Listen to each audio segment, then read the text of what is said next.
Hello and welcome to Surrogacy Australia's webinar. My name is Anna Mackay and I gave birth as an altruistic surrogate 2.5 years ago.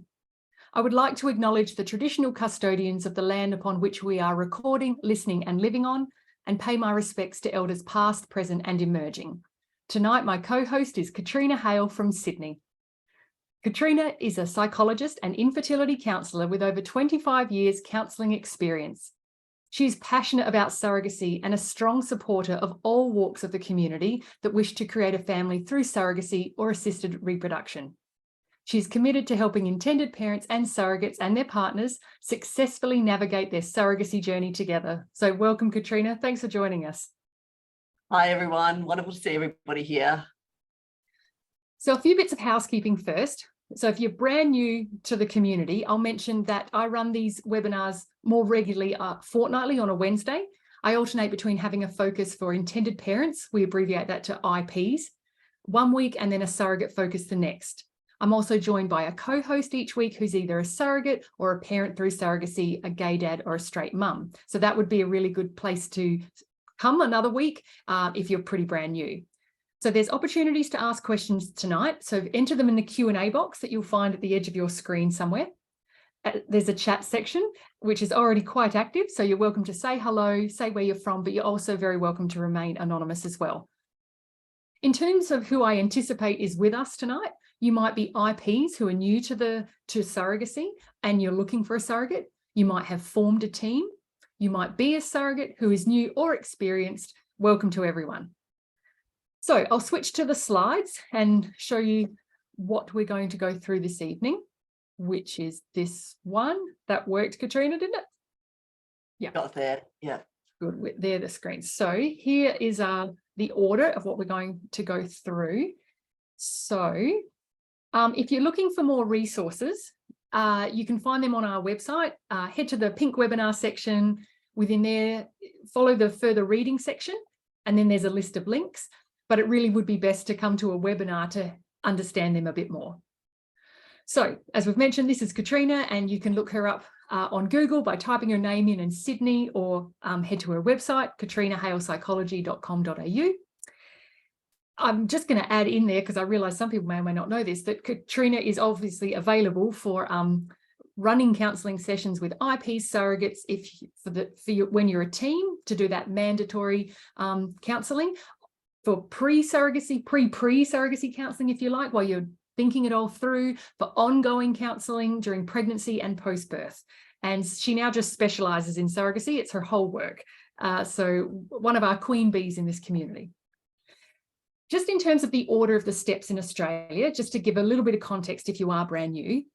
So these are the steps. So that you'll have to go through in Australia. They assume that you have found a surrogate at some point. If you haven't found one and you want to hear more about that, come to a regular webinar.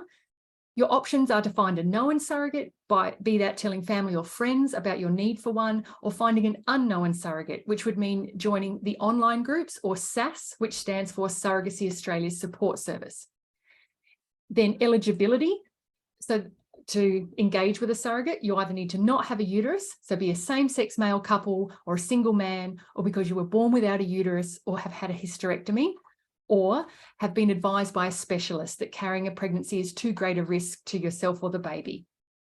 Step 3 then, once you have a team, the steps you need to go through before trying for pregnancy are counselling and legals, usually engaging with an IVF clinic too. Once you've completed the counselling and legals and your IVF clinic has approved you, then you aim for pregnancy. Then after birth, some states have mandatory relinquishment counselling at around 6 weeks post-birth, and that's required before the parentage order. Okay, so that's just a really quick summary of how surrogacy works in Australia. I reckon I can hand over to Katrina now, that'll give us an overview and take us through the love languages. Over to you. Thank you. So I can't see the chat, but I know that Anna sent out like a link to the love languages quiz. Anna, can you see the chat? I can, yes. Yeah, like, you know, this is not mandatory to respond, but yeah, if you can just put a yes or a no, if you had a moment to sort of fill that out, just so I can see who, or if you know what your love language is personally. Oh, I can see it coming up. Hang on, here we go. I can get the chat, I think. Yay, lots of yeses. This is great. So Oh, that's fantastic. Okay, so we've got lots of people who know what their love language is, which makes it fantastic. Good on you. Good on you all. Yeah, so that makes this more meaningful doing this if you actually have that personal sort of knowledge of what your love language is. So, okay, so first of all, I want to pay credit, to the person who came up with the concept of the love languages, Gary Chapman. So who wrote a book called The 5 Love Languages, How to Express Heartfelt Commitment to Your Mate. That was back in 1992. And it's a great theory. It's hung around. We're in 2023 and love languages is still it's still very much relevant in relationship stuff. In this webinar, I'm going to apply love languages, specifically to surrogacy, how it can play out in surrogacy. So just a quick recap, obviously the 5 love languages: acts of service, also known as tasks; receiving gifts, also known as tokens; quality time, also known as time; words of affirmation, also known as talk; physical touch, also known as touch. I tend to sort of use the 5 T's, which is touch, time, talk, tasks, and tokens. But so I might slip into those, but I'm going to try and keep it to the love languages. So, okay, Anna, next slide, or can I click through the slides? Okay, so love languages in surrogacy. So I've been doing surrogacy counselling for about 10-12 years now, and anybody who's sort of heard me talk about surrogacy is, I'm very much focused on surrogacy teams being a relationship. So even though the origin of love languages is really sort of in intimate relationships, intimate partnerships, romantic relationships, the love languages actually apply to all relationships in life. So, obviously, with surrogacy, surrogacy teams being that relationship, we need effective communication. It's just important for relationship health. And what I've noticed over the years, because like I used to put more focus on love languages in the counselling, but the community I sort of like SASS sort of does, love languages, I brought new things into my counselling. I noticed it sort of slipped to the side a bit, which is one of the reasons why Anna and I are doing this webinar. Just to sort of really consolidate that information into a resource that people can access. But one thing I've noticed over the years that I've been doing this is how significant the love languages are in how they play out, across the surrogacy journey, and how, when there is that love language alignment, it really does have a significant impact on team harmony. So, previously, my focus was on the love languages being a way for intended parents to provide, and express, gratitude, appreciation, support, to their surrogate and their partner using the love languages. But I've actually extended it further, in actually looking at how that can go both ways, because it's also important for surrogates to know what their intended parents' love languages are, because they can use the love languages to help intended parents feel included in the pregnancy, and ways to sort of facilitate bonding, with their child in utero, ways to make them feel like respected in their role as parents. So it's really the love languages for surrogates. It's a way that intended parents can make their surrogate feel supported and appreciated, and it's a way that surrogates can make their intended parents feel included and respected as in their role as parents. So next slide, Anna. So when Anna and I were sort of preparing for this webinar, we were sort of looking at, like, how do we communicate all the different permutations that there can be in a relationship. So this is just a little snapshot. It's in no way comprehensive, but if we think of, like, the, let's say we're looking at one love language, let's say we're looking at touch. Okay, so if we've got a tick, it means that person, that role, has the love language. If we have a cross, it means that they don't. So if you're looking at it as like a typical surrogacy group, we can do surrogacy with a solo surrogate, we can do surrogacy with a solo intended parent. There's all the different combinations of that. But you can see how, across teams, there can be so many different combinations of who has that love language, who doesn't, who has it in common. Is it, do we have it where the surrogate and her partner, they have that in their relationship, but then none of the intended parents have it, or there's one of each, or there's 3 and 1, or nobody has it whatsoever. So you can sort of see how complex this can get. Anna, next one. So I'll just give you a few examples of how differences in love languages can play out in relationships. Now, these are not surrogacy specific. So these are just in any sort of relationship. I mean, these are in friendships, these are in, in sort of more intimate relationships. Let's say we've got a time person and a talk person, okay? And they are friends, okay? So they catch up for a coffee one day. So they have a coffee, they spend some time together and they chat about a whole range of things. Okay, they just natter on, for the hour. At the end of that, the time person is going to come away feeling really satisfied.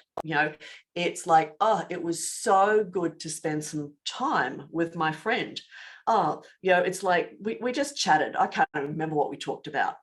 It was just so good to hang out and catch up and spend some time with them. Now, the talk person, they might come away from that going, oh my God, we sat there for an hour. They talked nonstop. Do you think once they sort of acknowledged anything meaningful? Do you think once they sort of, acknowledged how much effort it took me to get there, or wished me happy birthday, or, apologized for being late? It's like going, no, they just chatted nonstop. What a waste of time. So, so same activity, 2 friends, but they can have entirely different perceptions of it. If we look at, how that might play out in a, in a sort of a talk environment, because talk is not just the spoken words, talk can be the written words as well. If you have a talk person, you can send them a text, in the morning, it's like, good morning, I think, love you, love your work, keep it up, you're the best person in the world. Okay, that brief text for a talk person, that will sustain them. Those words will sustain them for the rest of the day. That's just what they needed to hear. Send that text to a time person and they're like, what's this? Like, well, that take you like 30 seconds getting on the bus. Talk's cheap. Give me a phone call. Like, spend some time with me. So, so the intentions can be good, but they can just miss, if those love languages aren't in alignment. If we have a time person and a tasks person, let's say they're a couple, they're at home, they're relaxing at the end of the day, they've cooked dinner, they've eaten dinner, our time person, they might go and sit on the lounge, okay? So they're like, I am waiting here to spend time with my partner. It's like, I want to spend some time relaxing with my partner, watching TV. I'm going to wait here for them to come. The tasks person, is there like, I just got to get these tasks done, so that then I can go and spend time with my partner. But they're feeling a little bit resentful as they're doing the tasks. They're like, would be nice if they came and helped me, then we could spend some more time together. But but we've got our time person sitting there going, oh, I get it. I can see how they want to spend their time. They want to spend their time on the washing up.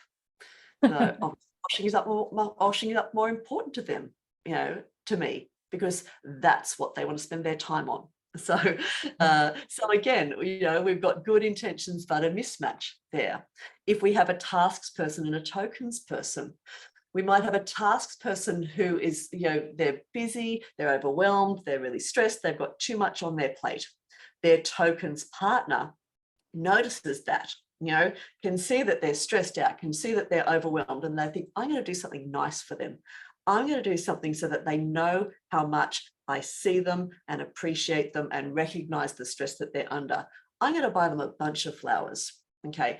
task person opens the door, there's the bunch of flowers, it's been delivered, and they look at them and they go, great, another job. Now I've got to put the stupid things in water. It's like, why didn't my partner just come and do the washing up, or just help me out with something, take a task off my to-do list. Again, good intentions, mismatch in sort of how they were received. I wonder how many couples are sitting listening there tonight. I was just thinking that. How many people are nodding their heads going, oh my goodness, you just saw it inside my house, like you just saw it inside my lounge room. Yes. Okay, so now I want to look specifically at how love languages can play out in surrogacy relationships. So the examples that I'm going to give you, they're in no way comprehensive. So these are just a couple of points. So just to sort of give examples of how it can work. So the first love language that we're going to look at is the acts of service, the tasks. Okay, so again, we're looking at how that can go both ways. So for the surrogate and her partner, this is love languages are a way for intended parents to make the surrogate and her partner feel supported and appreciated. It's when it goes the other way, it's the way for a surrogate to make her intended parents feel included in the pregnancy and respected, as the parents of the child that she's carrying. And all of these examples are for when the love language is present. Okay, so this is talking about someone who identifies as having tasks, as one of their love languages. For most people, there's 5 love languages. Most people have, sort of like 2 or 3, which are their primary love languages. So some people might be able to identify, like, this is number 1, this is number 2, this is number 3. Often people who are sort of very empathic, they're like, I'm sort of all of them, but that's often because they're very good at tuning into other people's, and they're also very good at recognizing other people's love languages. So for example, they might be actually a tasks person, but when someone gives them a bunch of flowers, they're like, I can recognize and appreciate what they meant by that. So it's like, I'm delighted with the bunch of flowers. I would have preferred something else, but I can tune into, what they're expressing, so it doesn't miss the mark with that. So for an example, if we have a surrogate, and or her partner, who is acts of service, so or tasks, then those things like alleviating the domestic and the childcare burden. Okay, for people who are their love language is acts of service, doing things, doing a task, making something, fixing something,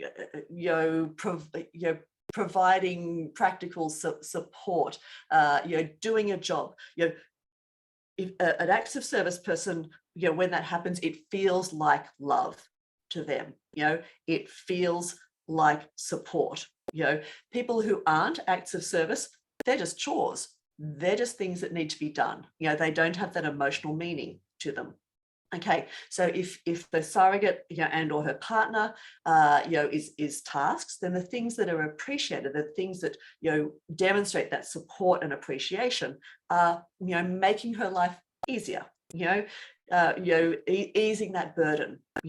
So things that you can do is like doing those useful, helpful, practical things without being asked. Not just asking. Can anybody guess what leukemia is? Any guesses in the chat? You're all going to laugh when you hear it. Let us know if you need anything. Yes, Alex and Courtney, well done. So it's not just that sort of like common throwaway line of like, oh, let us know if you need anything. It's like like do something. It's like actually just get in and do it. It's like a task person. It's like they don't mind they don't mind what you do. Do it. Trying to think of without- that chore list and yes, and just coming up with ideas, or even trying to name them. I can think of these 3 things to do, is pick one that's helpful. Yeah. It's like, would you like me to, take your garbage out? Would you like me to do your washing up? Would you like me to, bring in your washing? Would you like me to, do this? Instead of like, oh, is there anything you want me to do?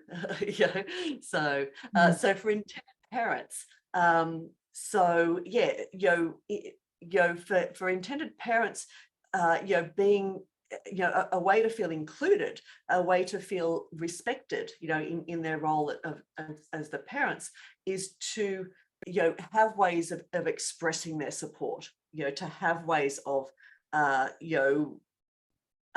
expressing their parenting, basically, because the parental instinct is care, protect, and nurture. So for intended parents, they're not carrying the baby themselves. Their surrogate is carrying their baby. So if for them to express that parental instinct through providing care, protection, and nurture for their surrogate is a way of them expressing their parenting. It's a way of them expressing that parental instinct. So for a surrogate who might not be tasked herself, it's really letting your intended parents do those little things for you, even if you technically don't need it. Okay, let them participate, let them be involved, let them express their acts of service, towards you. So, because providing that support, it is an expression of their parenting. It's also an expression of their care and support for their surrogate. So let them do it through those acts of service. So, things to avoid, with someone who's acts of service, it's like not following through on commitments to provide practical support, because that's basically, again, like I said, those acts of service, it feels they're significant. They're not just little tasks, they've got an emotional meaning to them, so not following through on those commitments to provide that practical support, it's an emotional letdown. It feels like, that sort of,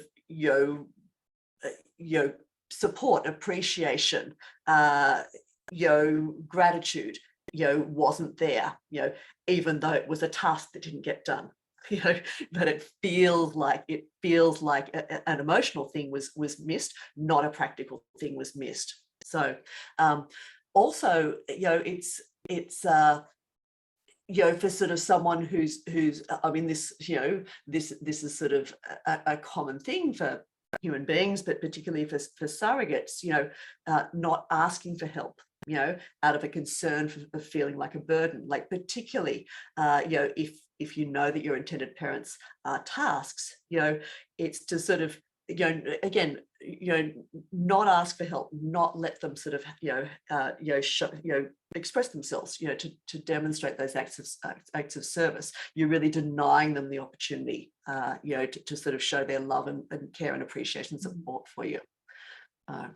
It's really handy, I think, to hear these things, and to think about it from both sides of the team here. It's not just things an intended parent can do to support their surrogate, but it's really considering the team. And I can just imagine teams would have such a deeper level of connection if everybody's considering each other. It's a recipe for great connection there.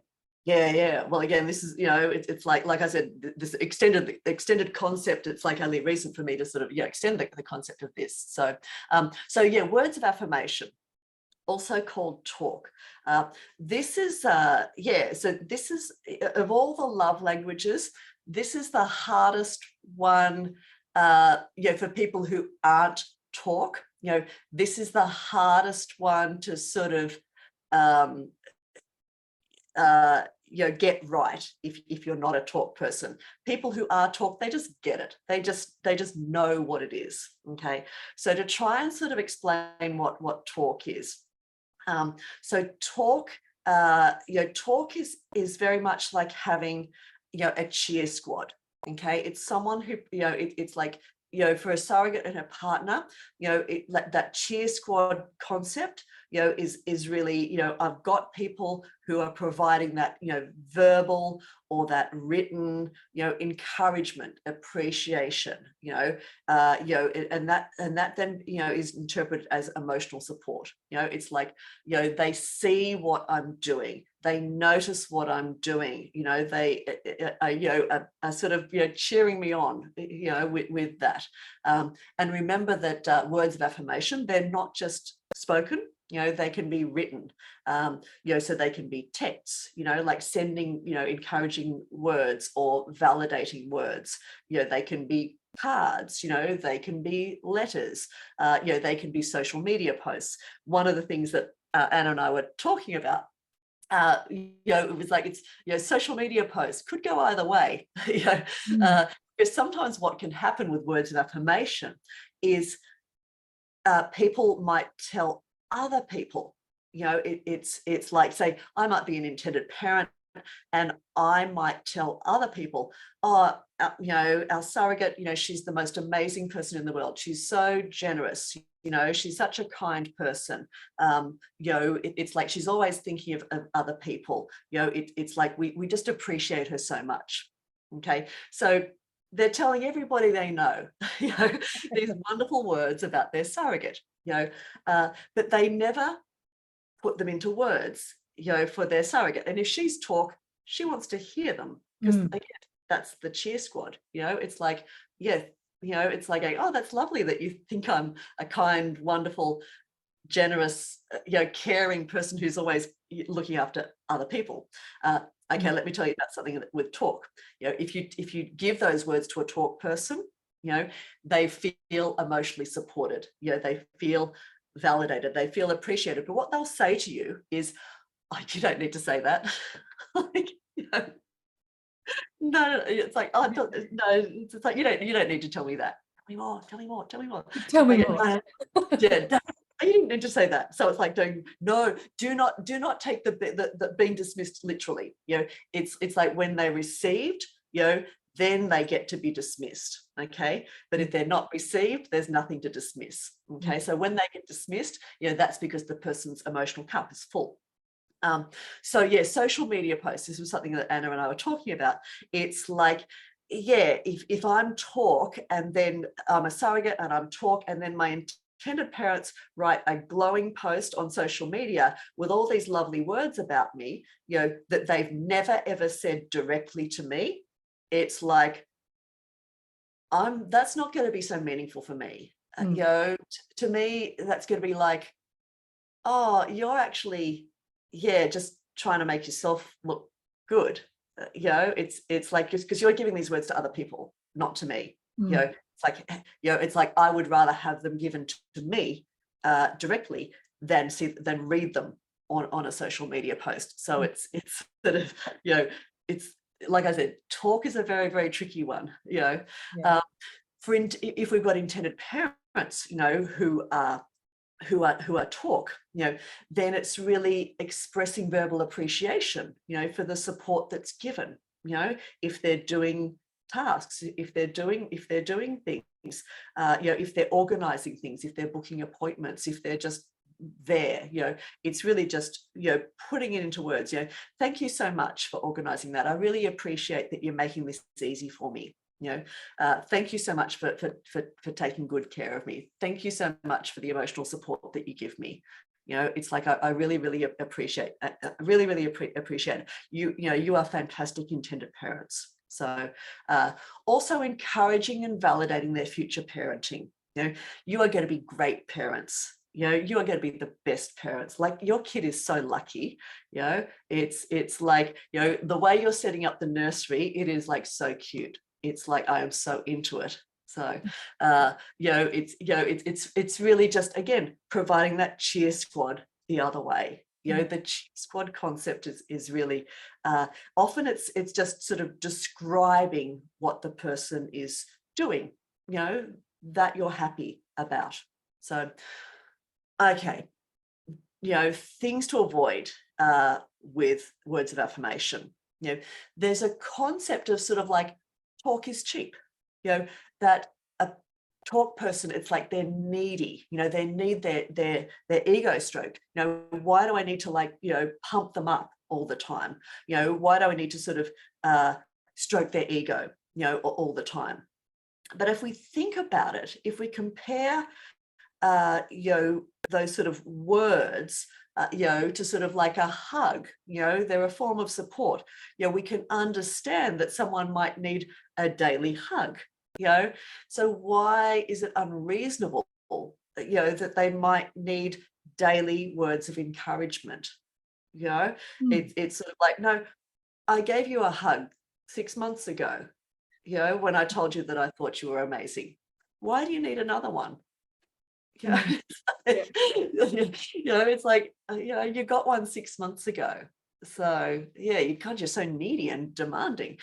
So yeah, it's like, that's just, you know, it's a love language. You know, someone who doesn't like hugs, they're like, yeah, 6 months ago, that was cool with me. It's like, I'm good for 6 months. So the other thing, again, like, you know, talk is the hardest one to coach. Okay, people who aren't talk, it's the hardest one to coach. And often people who aren't talk, who it doesn't come naturally to, it's like they're like, I don't know what to say. You know, it's like, I don't know how to put it into words, you know, so I sort of say nothing. You know, but sometimes just saying something, having a go, you know, or sometimes even sort of saying like, I really want to tell you how much I appreciate you, but I don't know what words to say. It's like I just can't really describe how I'm feeling. That's putting it into words. Yeah. So you know, so yeah, so it's like, have a go. You know, it's like, yeah, you know, say something rather than nothing. You know, if you're a person, even if it's echoing back the things you see them doing. Because then it's a form of recognition that, oh, you do see all the things that I do around. Yeah. Again, sometimes it can be that sort of thing of like just describing, you know, what you see the person doing. So, okay, so physical touch. So this one's a really interesting one in surrogacy. I'm going to focus it very much on sort of something specific, you know, which is around touching and talking to a pregnant belly. Okay, because you know, in surrogacy, you know, we have the surrogate, and you know, she's going to be sort of, you know, carrying the baby. So there's a concept I call like my body. You know, I'm the surrogate, it's my body, but I'm carrying your baby. You know, I'm carrying, you know, my intended parent's baby. So it's my body, but it's their baby inside me. You know, and then for the intended parents' side, you know, it's like there's that respect. You know, it's like, that's your body, you know, but our baby's in there. You know, so it's an unusual sort of, we have very unusual boundary there, because if I'm a surrogate and I'm touch, you know, and my partner is touch, you know, and I'm carrying my own baby, you know, then because physical touch is my love language, you know, it's going to be meaningful for me to form a relationship, to form a bond with my child in utero through touching, you know, my pregnant belly, you know, because I'm touching my child, I'm having a physical interaction, you know, a loving physical interaction with my child, and I'm forming that bond with my child. I also might talk, you know, to my child with that, you know, not necessarily talk, you know, it's like touching and talking to my belly, you know, but you know, touching my pregnant belly. If my partner is touch, then, you know, we might be cuddled up together so that, you know, they might be able to feel the kicks or something, or, you know, again, we're in an intimate relationship, you know, so them touching my belly, it's part of the intimacy of our relationship. You know, we already have that closeness in our touch boundaries. So, and it's you know, it's significant for us as a couple as to how we express you know, our care and support and bonding with each other. So it's meaningful for us, you know, as a couple, you know, to do that. So if I'm a surrogate and my love language is touch, then I will most likely, it will be meaningful for me, you know, to sort of touch a pregnant belly, you know, as a way of forming a parental bond, you know, with a baby in utero. So we're not talking about sort of strangers in shopping centres, okay? But some people, you know, even though they would not touch a stranger in a shopping centre, you know, they just relate to having, and an impulse. It's meaningful for them. It's like, well, I see a pregnant woman. I don't just see a pregnant woman. It's like, there's a little baby in there. Like, it would almost be rude of me, not to go and say hello, not to go and sort of shake the baby's hand, so, not to introduce myself, to the baby and sort of going, oh, hi, I'm acknowledging that you're in there, through touch. So if we have intended parents, okay, who are touch, then if they were carrying their own child, there would be absolutely no restriction on them expressing their parental bonding, their parental relationship, their care and nurture for their baby, through touch, through touching their own pregnant belly or touching their partner's, pregnant belly. So, that would be a meaningful way for them, to express that parental bonding, that pregnancy connection, to express that love and care and nurture for their child. So, but, if their surrogate is pregnant with their child, then we've got a boundary there, which has to be negotiated, because you sort of, it's not really, the sort of the done thing to sort of just go up and start touching someone's belly, so if everybody shares touch, then that can be, that's sort of almost like intuitive, because if a surrogate's touch, then it's like, well, for me, it's going to be meaningful. I'm going to want my intended parents to come and touch my belly, because that's going to demonstrate to me that they are bonding with their child. Okay, so if a surrogate is touch and her intended parents aren't touch, there's the risk where she's like, oh, it's like they don't want to sort of interact with their child, they don't want to bond with their child, and it's like, it's okay, little baby, I'm sure they're going to give you lots of cuddles, when you come out, it's like, because surrogates, they really need to sort of outsource that parental bonding. I need my intended parents to demonstrate that they are bonding with their child. I need them to demonstrate that to me. So everybody's touch. We can sort of navigate that in terms of sort of like, that my body, your baby, your body, our baby. It's like, how are we going to do this? Some surrogates are like, come up and, like anytime you want, come and touch, or others, it might be like, well, it's like, maybe ask first, or sometimes intended parents are like going, this looks like even though she says I can touch anytime, there's no way that I'm just going to go up and touch. It's like, I'm always going to ask, but it's meaningful for everybody. Where it gets tricky is when there's that, disparity, if we, like I said, if we've got a surrogate who is touch and her intended parents aren't, then it's like, it's meaningful for me. I sort of need them to demonstrate their bonding to me, but that's not a meaningful way for intended parents to demonstrate their bonding. So that's where, if we've got that situation, that's really where, we've sort of got those things to avoid, that sort of touching without enthusiasm. It's sort of like, if you're invited, it's like, and it's usually like, oh, the baby's kicking, there's something going on, would you like to touch? It's like, even if you're not touch, if you're invited and it's a reasonable invite, be enthusiastic. It's like, give that interest, give that interest in what the baby's doing in there. So if we have an intended a surrogate who's not touch, okay, and her intended parents are touch, this one, it's like, every single intended parent that I've spoken to, they're like, we will respect her boundaries. We will respect that there's a no touch boundary there, unless we're invited, unless we're specifically invited in.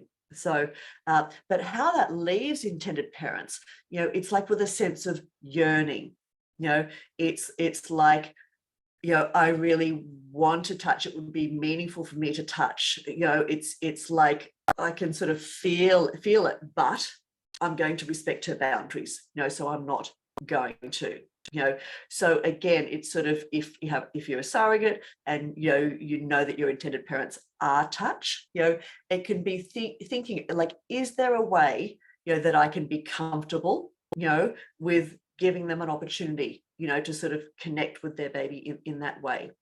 Can I invite them to touch if there's something interesting going on? Can it be that they just we just have that physical proximity to the pregnancy, that we can sort of be together, maybe that they can sort of see me, sort of expressing that touch to their child in utero. So so what were you going to say, Anna? Oh, just that this can be so, again, powerful for teams, that just having these conversations of saying where you feel uncomfortable and what doesn't come naturally, and expressing needs on both sides of the team there. You can create more harmony down the track, as opposed to, why is she so standoffish to us? Well, it turns out that's not her love language. So it's not that she doesn't like you and doesn't want, and is that, oh, is she going to keep the baby because she's not letting us near it? No, it's just like again, it might not have been something that she sort of did with her own child. We've also sort of got like, if we've got surrogate's partner, who's touch, it's like, is it going to be meaningful for them, to be sort of, it's like, it's like little babies like a guest in their house, so it's like, if someone else's child came over to stay, would they be sort of, show that affection, that physical, hugs and sort of physical affection, to a child who was coming to stay. So it's like, it's not my baby, but it's like, hey, little baby, how are you doing in there? Like, are you okay? Because it's just a meaningful way of interacting. We've also got the touch boundary between, it's like, how does the surrogate's partner feel about the intended parents, touching in that more intimate zone of their partner, like, let's just sort of look at boundaries between everybody here. So touch is sort of unique as a love language is in surrogacy, because we're crossing partner boundaries in that team relationship. Anna, next slide. Lots to think about. So okay, another one which can be a bit controversial, well, I suppose gift giving it's not so much controversial, it's more like, it is the one that people will least admit to having. Okay, I don't know how it comes up on the quiz, but when I sort of talk to people about what love language they think they might have, it's like, there's very few people who enthusiastically admit to being tokens, okay? Because it goes into that thing of what I've got there, things to avoid. It's like, oh, people who like tokens are divas or materialistic. It's like, oh, they just like getting gifts. They just like stuff. But tokens, it's not a materialistic thing.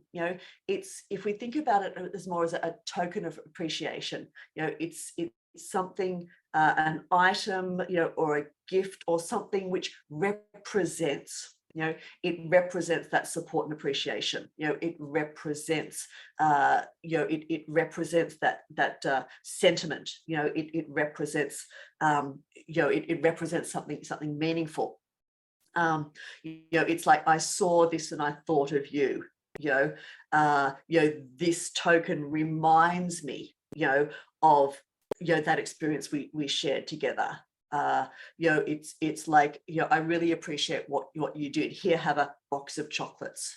So they're tokens which represent.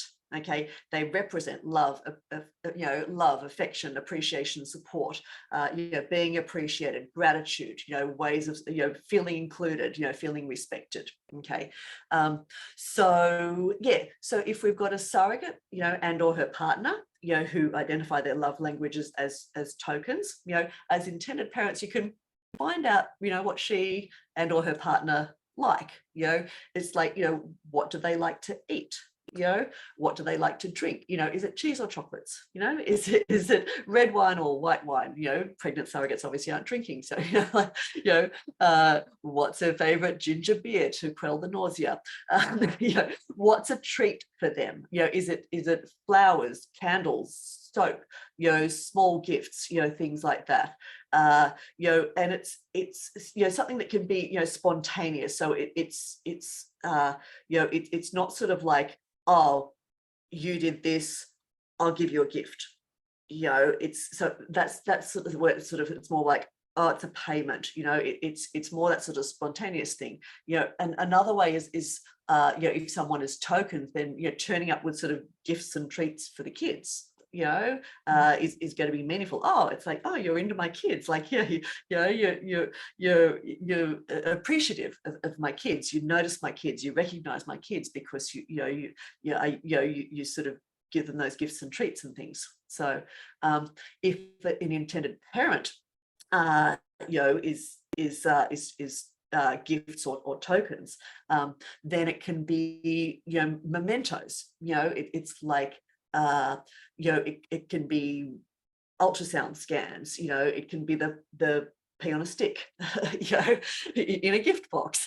You know, it can be, you know, it could be, you know, buying like a trinket, you know, buying a trinket which represents the baby, you know, so that then it's like it's something for the intended parents, you know, to sort of to have and to hold and to carry with them, you know, which is like, you know, that's a symbolic representation, you know, of the baby. You know, you're carrying our baby, you know, so then it's the surrogate going, you know, here's something that I'm going to give to you, you know, from me, you know, that then you can carry and keep with you, which is, you know, that sort of you know, tangible sort of representation of the pregnancy, you know, and then, you know, we can swap them at the end, you know, so you know, baby can go to the intended parents, and then that talisman which the intended parents carried around for the entire pregnancy, that's now very, very meaningful, you know, and they can then give that to their surrogate, you know, as a gift at the end, that she then gets to take that home and she keeps that forever. So, you know, it's that sort of swapping of the tokens. So, you know, so as you can see, tokens and, you know, and gifts, they're not just sort of like birthday presents, you know, they're symbolic, you know, they're talismans a lot of the time. You know, the other thing is like if there's a baby shower, you know, or at birth, you know, to actually sort of, you know, give that gift, that recognition, you know, that recognition of that transition into parenting, you know, through the sort of the tradition of sort of gift giving, you know, to new parents as well. You know, you're giving them, yes, you're giving them the baby, yeah. It's a pretty significant gift. Big So gift. it doesn't need to be a big one, it's, you know, it's just that token, you know, which is that's an act of friendship. You know, I'm giving my friends who just had a baby, you know, a gift, the same as I would give my other friends, you know, who had a baby. I just happened to be the person who carried and birthed that particular baby. Yes. You know, so yeah. It's yeah. that's I was just going to move on, but say, yeah, that's thoughtful and shows that you know them and their love language to, you know, give them a small gift too. Yeah. Okay, so someone asked, yeah, it's like, you know, I can imagine gifts and tokens can be tricky to navigate in an altruistic surrogacy environment. Yes. So did we cover it? Just go back to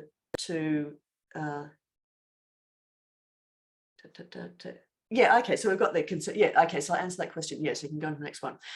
Yeah, the way I do it, you know, it's like, you know, is it a token of appreciation, or is it a sort of a material or, you know, incentive or reward? Okay, very, very easy, you know. So I agreed to be a surrogate. I agreed to carry someone's baby for 9 months, you know, and push that baby out of my vagina or have that baby cut surgically out of me for, you know, a bunch of flowers.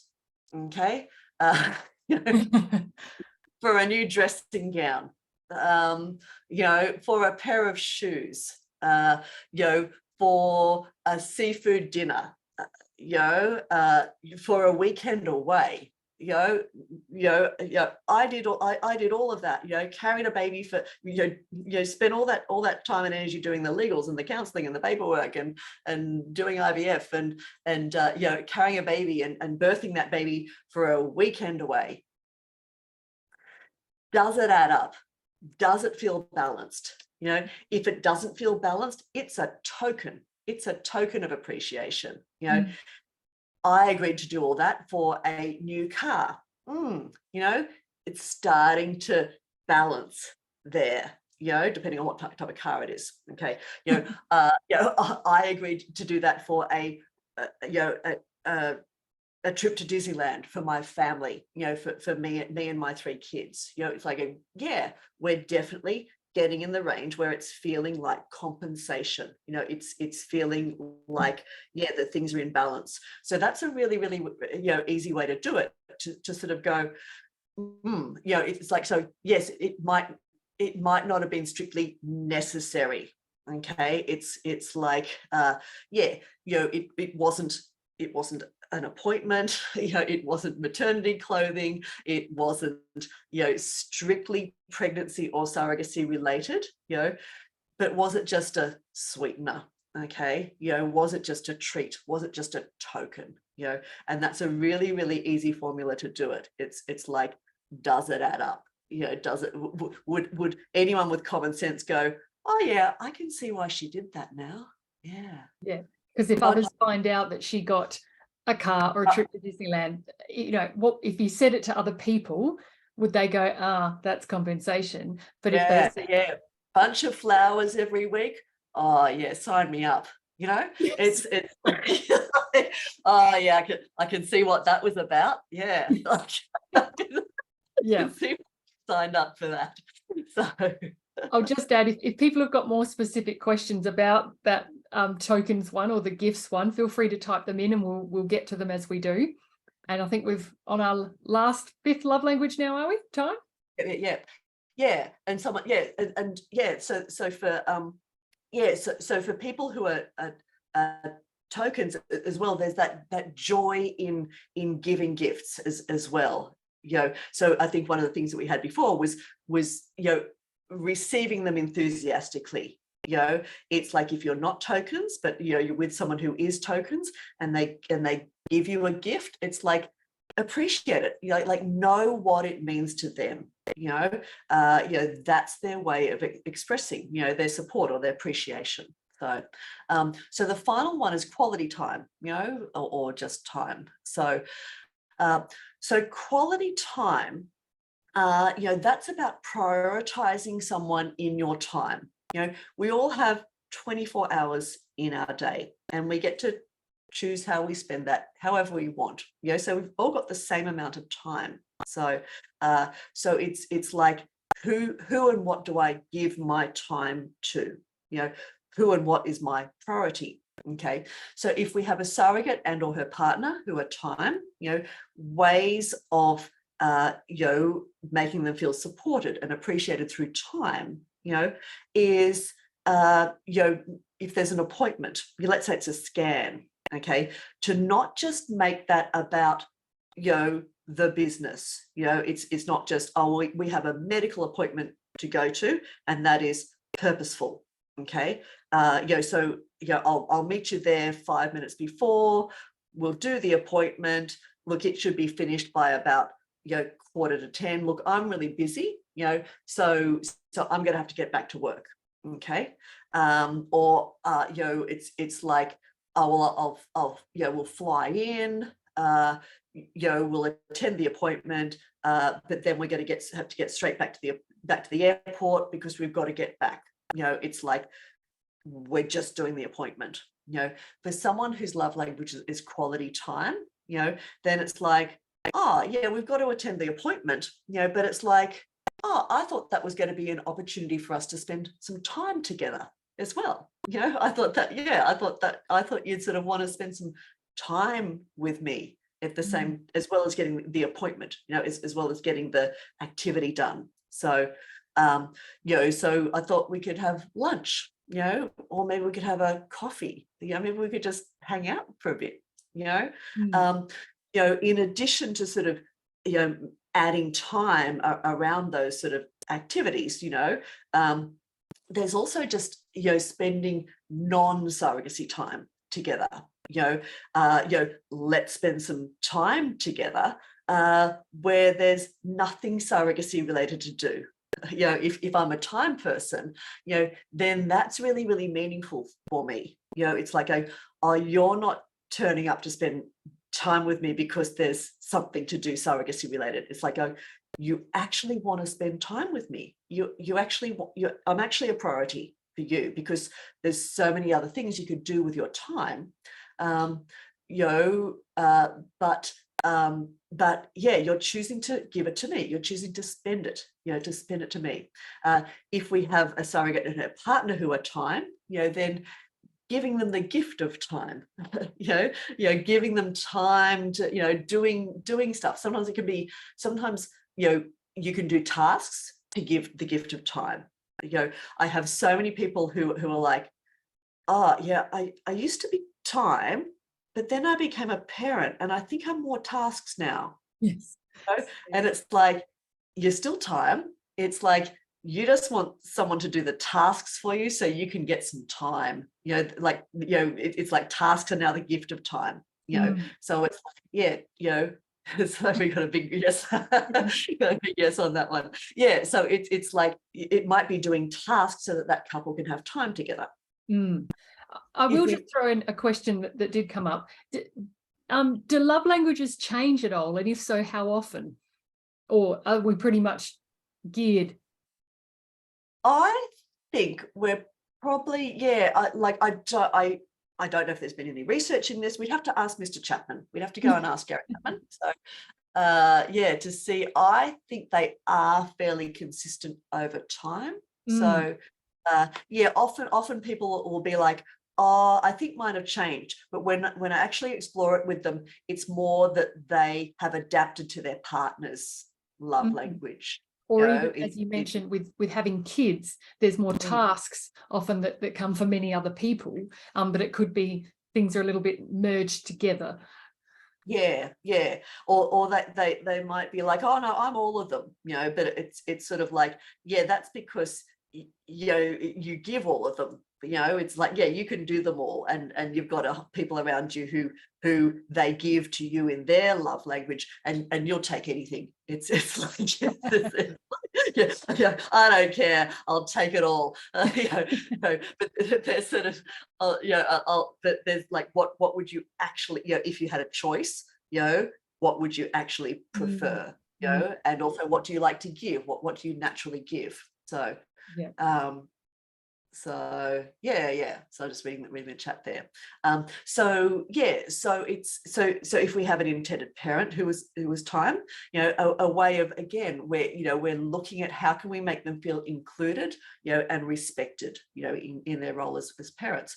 So it's making them a time priority in your day. It's like, I'm just going to check in with you. I'm going to give you some of my time, to sort of check in on touch base, give you an update on the pregnancy, let you know what's going on. There might not be anything going on, but it's like, I'm thinking of you. Okay, I'm thinking of you, and I'm giving you that 10-15 minutes, in my busy day. So again, as you notice on the slide, it's the same thing. It's also like spending regular non-surrogacy time together, catch ups, come and meet my friends, come out, just come and spend some time with me. I am not time. Okay, so I always imagine if I was a surrogate and I had intended parents who were time, it would be like my worst horror, that they were like, oh, we just thought we'd come over and hang out. I'd be like, no, like, I'll give you a list of jobs, like I am tasked. I'm like, come and do some work, like bring it on. But it's like, oh my God, it's like, what do you mean we just spend time? Like we're just hanging out, are we? Okay. Like, so yeah, it's just, if it's not your love language, it's hard to fake it, so, but in surrogacy you need to put that effort in. It's like, if I was a surrogate and my intended parents were time, I would know that that was something that I needed to give them, to allow them, to feel connected to me, to allow them to hang out with me when I was pregnant, because that was going to be meaningful for them. So what, if you've got a quality time person, what are the things which, make them feel unappreciated, changing plans at the last minute, running late, it's really about, wasting or not valuing their time. Okay, it's like, time is important, making other things or people a higher priority, for how you spend your time. It's like, I really would like you to come and spend some time with me, this weekend. Oh, hang on, I'll just check my diary. Oh, look, I've got a haircut, and it's like, I was going to go and, take, visit my neighbor because, they've just got a new puppy. And look, I really wanted to sort of chill out a bit. It's like, can we make it next weekend? It's like the time person is hearing, I've got the whole weekend, but I would rather spend my time on all these other things than you, So so it's like, oh, okay, I can see where I come in your priorities, whereas a task person might be like, oh yeah, haircut, it's like, doing that job, getting that done, fixing that. Oh, totally. I totally get that you need to get that stuff done. Let me know when you've done it and come on over. So it's the emotional meaning, in the love languages, which is the significant thing here. So all righty. Okay, so surrogacy, it's complex. It's a complex relationship. Everybody who does it says it was so much harder than I thought it was going to be. Love languages, they are complex, but they are important if you pay attention to them. If you take that time to sort of find out each other's love languages and then find out the detail, what are things that are meaningful, for each person within that. I gave examples. That is not the conclusive list. It's like, if someone is a time person, how does that play out meaningfully for them? If someone is a tasks person, how does that play out meaningfully for them? If someone is a touch person, how does that play out meaningfully for them? What is that love language for them? So, it's, if you're in a relationship where you don't share a love language with someone, and many of you will, relate to this in your personal relationships, it's like you have to adapt. It might not be your default. It might not be what comes naturally for you, but you might know that it's, it's something that your partner needs. The most common one, where that can play out in relationships is like where one person is touch and the other person isn't. They're like, I know that they need hugs and kisses and cuddles. I know that they need it. I know that it's important for them. I could do without it, but it's their thing, so I give it to them. Or I let them cuddle up to me on the lounge. It's like, I'd rather sit on the lounge, on the TV, watching TV, not being cuddled, but I know it's important to them, so I give that to them. So same as in any relationship, check in that you're getting it right. Particularly if it's, it's okay. It's like, this is not my love language. Can I just check in that I am doing this right? It's like, oh, I'm doing it wrong.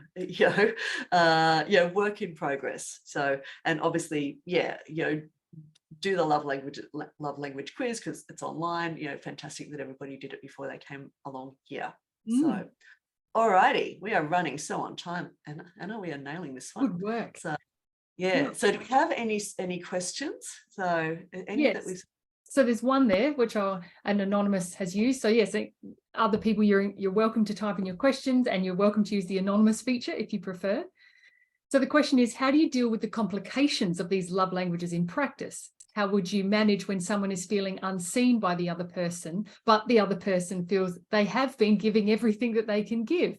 How do you foster an understanding of a different point of view?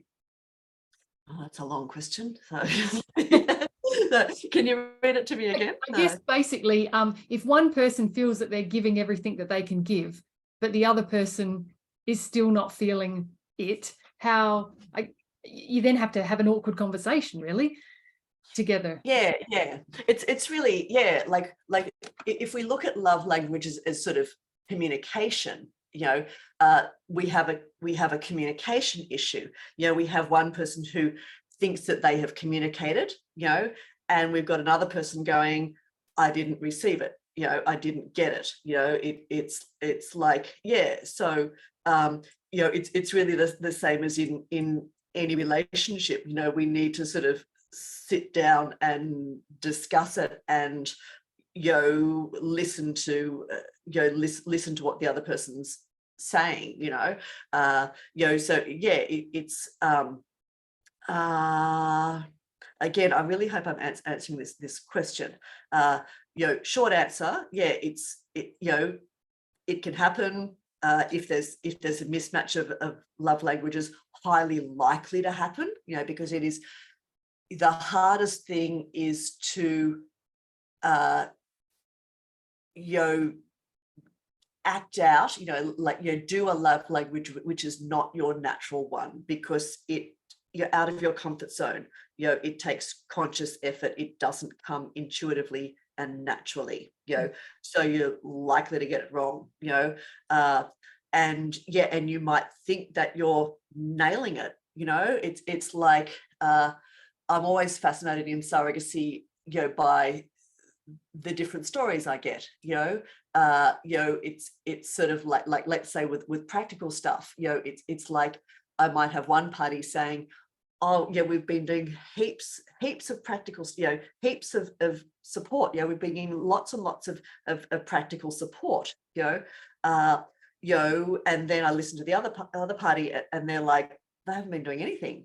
Because it's like, it's like, let's say it's tasks. It's like, if my love language isn't task, it's like for me to cook one meal, like that's huge. It's like, I'm doing heaps. It's like, it's like, one meal a fortnight, like that was a big task for me to do that, whereas the person who might be tasked on the receiving end of that, it's like, that was nothing. It's like one meal out of 14. It's like, that was not a lot. That was, a little bit, and my so kids it's really it's too spicy. So it's really just resolving it the same as any relationship issue. But at least if you have done the love languages quiz and you've got that framework of love languages, it gives you a framework for the conversation. Yes. It's like, it's like someone is dissatisfied, there's a relationship issue here. It's like going, is this a love languages issue? I'm not feeling supported by you. I'm not feeling appreciated by you. It's like, but I'm doing all these things. It's like I am turning myself inside out, to make you feel supported and appreciated. It's like, can't you see it? And it's like, sorry. And they are difficult conversations to bring up, aren't they? But that's probably where having these conversations as a team in the planning and having this sort of team culture of checking in with each other means you can check in and bring it back up with each other. It's like blaming it on the third party, blame it on Katrina, blame it on SASS, blame it on love languages. And you've got that framework to go, let's go back and talk about the love languages like we were told to do by Katrina. Because it's like going, okay, they're not feeling supported and appreciated by me, or we're not feeling included, or in this pregnancy, or respected in our role of pregnancies. It's like ding ding ding. Could this be a love languages thing? Even though I think I'm doing it, I think I'm doing a great job at it because I'm using my love language, but then, like I was talking about, there can be that mismatch, at the beginning, where I think I'm doing a great job because I'm using my love language, but it's not quite hitting the mark, for the other people. So even having that framework to sort of go, oh, this isn't actually, this is not an insult, this is just sort of like a tweak, this is, this doesn't mean that I haven't been putting my effort in. This might just mean that I'm putting that amount of energy and effort in the wrong direction, and if I put like 50% of that in the right direction, it might get a better result. Your cup will overflow. Yeah. So any thoughts on this? My love language is quality time, but I'm better at giving tokens and tasks. What's the deal with that? So it's always funny how sometimes one can look like the other.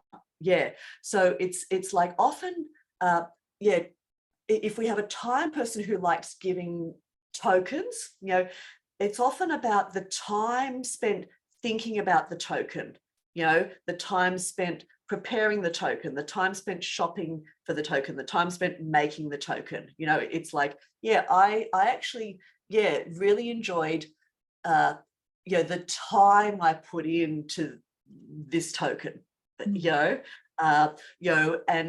tasks, again, that's the gift of time. It's like, I will give you my time, to do a task. It's like, I'm actually giving you my time and I'm doing a task in it, but I'm actually giving you the gift of time for yourself, by taking that task off you. So does that make sense, Sarah? You asked that one? Looks like it does. There we go. Yes. Yeah. So anything else? Yes, one's come through. If there is distance between the IPs and surrogate, what are some strategies that can be used to support the team? Oh, good question. Yeah. So often, so sometimes, so then it's, if there's sort of distance, if everybody's talk, you're winning. Okay. Talk travels the distance. Talk travel. So time can travel the distance, because then it's like, well, let's have a Zoom, let's have a FaceTime, like let's have a regular catch up, it's like, like let's prioritize spending some time together. Sometimes tokens can be used across distance. It's like, I wish I could be there, to sort of spend time with you. I wish I could be there to do tasks for you. Here, have a token for a massage. It's here. Go and get yourself something nice. It's a substitute, for sort of time or tasks. Even in couples in romantic relationships, if their relationship goes long distance, often they'll say it's we sort of didn't have that touch, so we sort of substituted talk or something like that, with it, or something like that. We sort of told each other how much we missed hugging each other or something like that. But it was, so sometimes, they can be in that same way that, tasks can be the gift of time. Sometimes, things long distance, it's like, I wish I could be there to give this to you, but I'm going to use this one instead, or it's sort of being creative with that. Yeah, that's good. I know of one team, one of them is here tonight, that they have a regular FaceTime where they cook dinner together. So it might, particularly, I guess, if the surrogate's not time, but recognises the need to stay connected, and it's that, I've got kids, I can't just sit down and spend an hour with you. But what about we put each other on FaceTime in our own homes at dinner time, and we're cooking and talking, and then you could sit we all eat dinner together.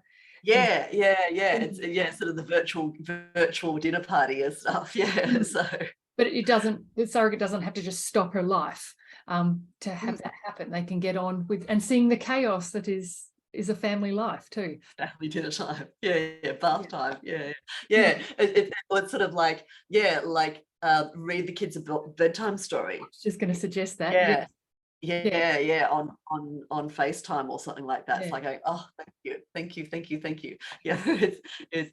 like, keep my kids entertained on with something.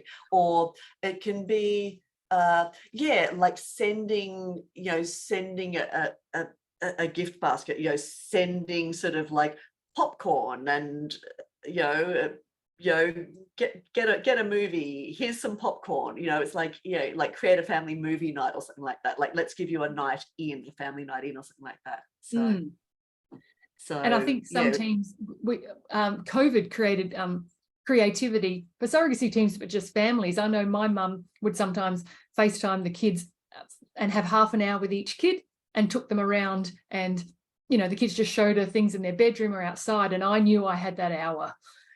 She's like, go away, go make your coffee, go.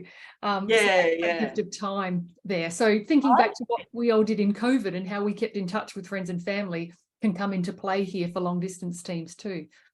Yeah, because would she have otherwise given you sort of like babysitting time? Yes. Yeah. So she was like, okay, I know how important this is for the mum to get a break. Yeah. So it's like I'm still going to give that to her instead of going, oh, bad luck, got COVID, I couldn't babysit anymore. It's like it's like I will take them off your hands. Like that's what it was. Yeah, depending on the age of the kids, of course, but that was really helpful. Yeah. So, well, I reckon we've probably covered most things here. So are you reading something in chat there? Yeah, referring to tokens. Was that sort of around the, does it violate altruism? I reckon that probably is the classic question. Yes. Yeah. And it's always such a shame where it's like, oh, we really wanted to sort of like, do these like little nice things, for our surrogate, but we thought it might violate altruism. Again, it's like you've got the formula now. It's like so I signed up for that. To get that. Did it make sense? Yeah. That's just to reiterate that. So if you think, would a surrogate signed up, to get a bunch of flowers at birth, if that's the whole reason she would do it, weigh that up versus would she sign up for a trip to Disneyland? And so if it feels like it's the first one, and so therefore if you're gifting her a weekend away, that and that's possibly still a gift that you would give a normal friend if they had a significant event in their life and you were quite close to them. If it's still a gift that's reasonable for a friend outside of surrogacy, I'm sure it's reasonable in surrogacy as well. Yeah, I can see. Yeah, Rachel sort of add a bit more with sort of like, that it's like, there can be those ones where it's like going, this is sort of getting significant, but then it's like going, I signed up for the whole package of being a surrogate for a new fence. It's like, I don't know, I still don't think that's adding up, and again it's sort of like, like I had a surrogate, she was being a surrogate for her brother. It was a really hot summer, she was really suffering, with the pregnancy, and her brother installed air conditioning in the house, and it's like going, whoa, it's like going, that's pretty significant. But in the family culture, the brother had always been generous, with sort of like helping them out. So it was sort of, it still fitted within family culture, and it also and it was like she was really dying. She was really, it made her more comfortable. It was at the end of the day, for sort of that 3 months of summer, it was a token. It was a token to put air conditioning in, to make her more comfortable. If we, otherwise what you're going to do? 3 months of suffering versus, get the goddamn air conditioning. What I sometimes see though is where like intended parents will sort of give their surrogate like a reasonably sort of lavish gift for her birthday, and so go, oh no, this is a birthday present, but it's sort of like, but sort of not, because it's like, okay, so is that the value of birthday present you're going to be giving every year from now on? It's like going, it's sort of like, yeah, it's sort of not, so, like that wasn't an act of friendship. That's not the birthday present that you're giving to your friend, because otherwise if that's a friendship birthday present, then that's the standard of gift that needs to be maintained. Nothing wrong with giving tokens, but call it what it is, so yes. So yeah, Well, I reckon that's a great summary there for people tonight. Shall we wrap it up? Absolutely. Thank you everyone for attending. So thanks for your enthusiasm and participation. It's been fantastic. Absolutely, yes. Yeah, very active team here tonight. I'll just sum it all up and say, you're welcome to get in contact with Katrina yourselves, either individually or as a team, if you'd like to, unpack any of the ideas at another stage or ongoing. And I'll officially thank you all for joining us tonight. We hope you found it useful. The next webinar is in 2 weeks on the 19th, and that has an IP focused, and my co-host is Adam Zucchetti, that some of you may have seen on the Channel 9 show Big Miracles. So it'd be lovely to hear from him. If you've still got lots of unanswered questions or would like them answered privately, you might consider joining SASS to be connected with a mentor, to have a chat in a one-on-one setting with a peer. I like to say, let's change the world one conversation at a time so that we can educate more people about how surrogacy works in Australia. It can be lonely and overwhelming in the beginning, but there is plenty of support in the village among fellow villagers and people like Katrina if you go looking for that support. And as the saying goes, it takes a village to raise a child, and in the case of surrogacy, it takes a village to make a child. So welcome to the village, everyone. Thank you for joining us. Thank you, Katrina. Good night, everyone. Take care.